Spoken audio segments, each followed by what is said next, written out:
Bollywood would have turned it into a fucking comedy. Hi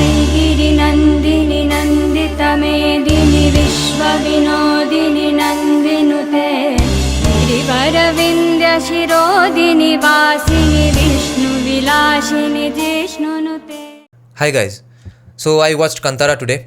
I slept 2 hours last night, woke up and went to watch it with my grandmother, and didn't feel sleepy until about 4 hours after the movie. I honestly thought I would have to work hard at fighting off my drowsiness. But then, the movie fucking started. And well, we'll get to that later. I want to mention that this was the first time I watched a movie in the theatre with my grandmother, and she absolutely loved it as well and was blown away by the fact that Rishab Shetty has done the direction, story and the acting himself. Now back to how the movie started. Oh my god, I have some of my favorite movies which got me hooked in about the first 15 seconds.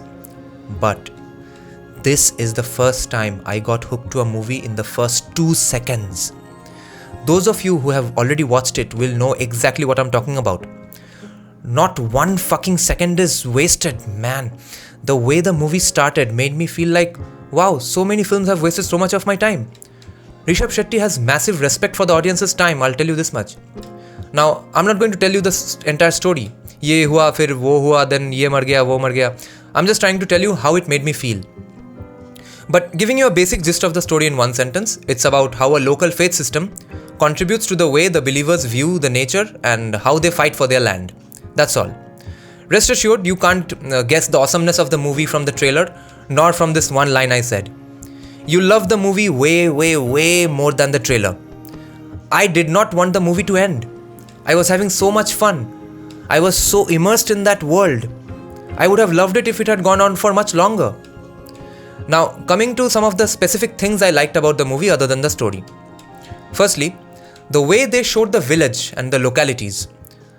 It was so soothing to the eyes, especially for people like me who have seen such places as a child but hasn't really gone back to such places in about 8 to 10 years.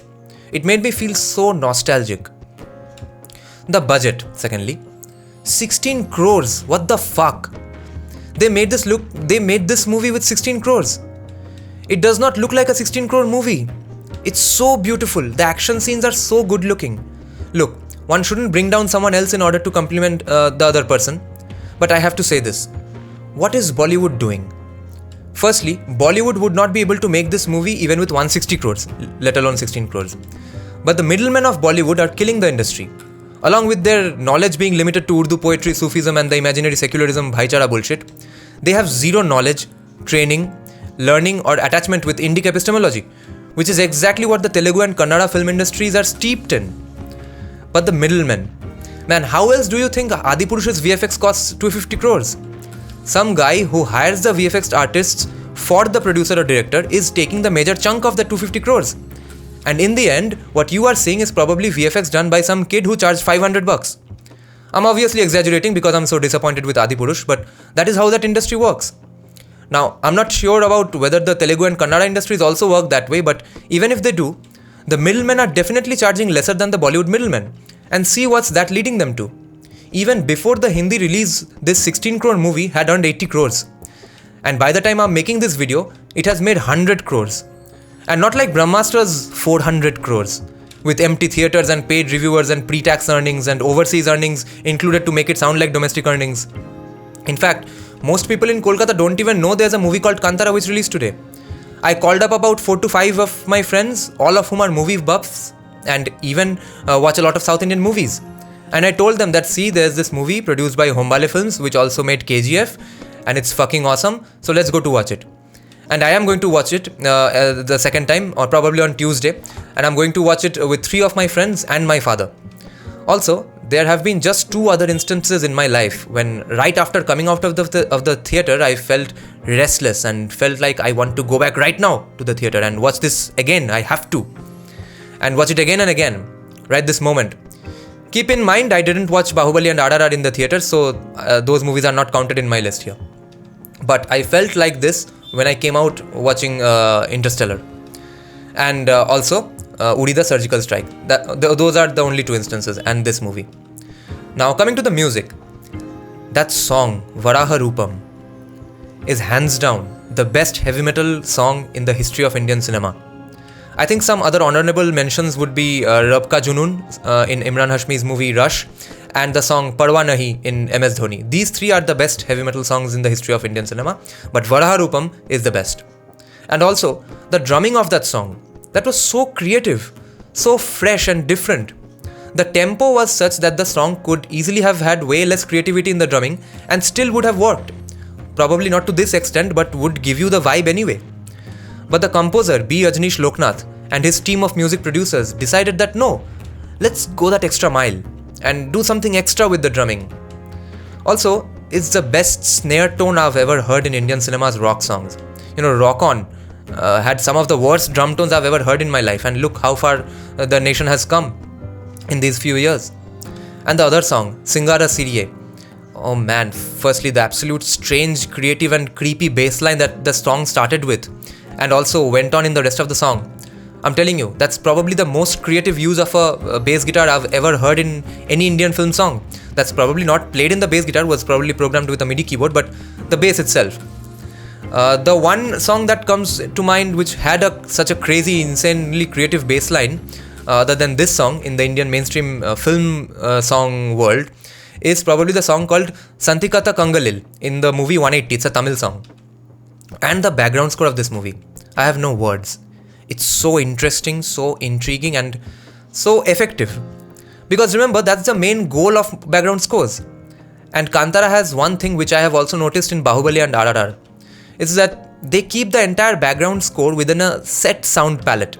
A fixed soundscape of particular instruments that will give an uniform mood and tone to the entire movie. Basically, a set fixed number of instruments and tonality choices for the entire movie.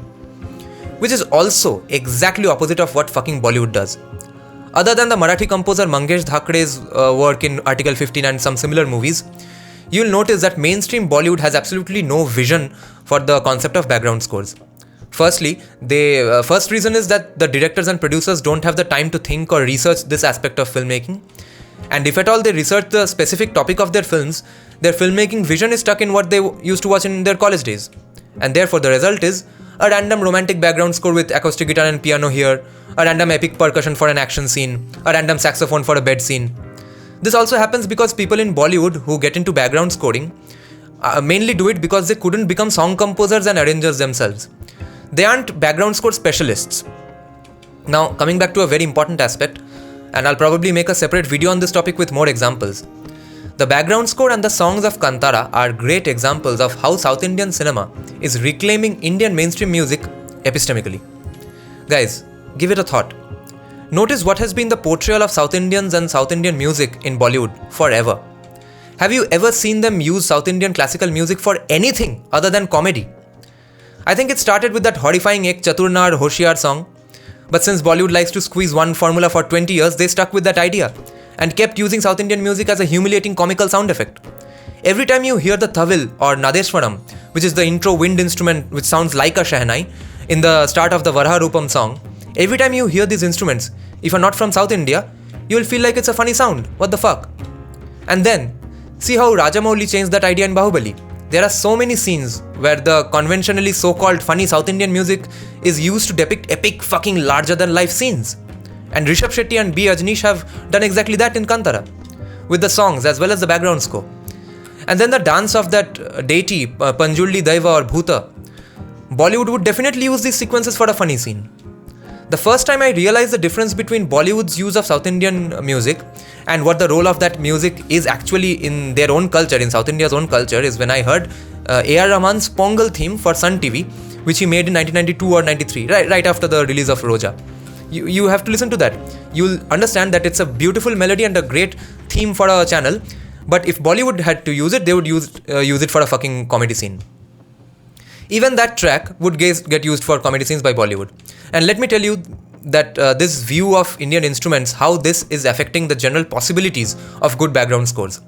If you limit the choices of instruments of your own culture by turning them into comedy pieces, then you end up having to look to the West for instrument ideas for epic scenes, for almost all sorts of action scenes.